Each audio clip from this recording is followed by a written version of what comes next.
and I'm going to talk about the safety with a table saw. Probably the first thing is safety glasses, which come in all different styles these days. There's clear, and then there's colored ones. These are orange. These are yellow.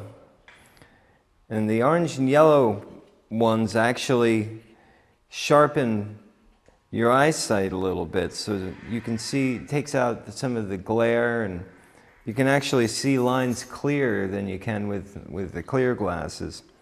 That's why I choose these. A dust mask.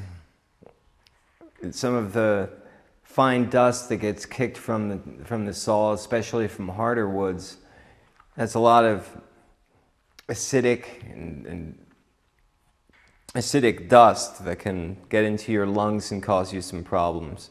So you either want to have a good dust mask or a dust collection system. This saw has a port in the back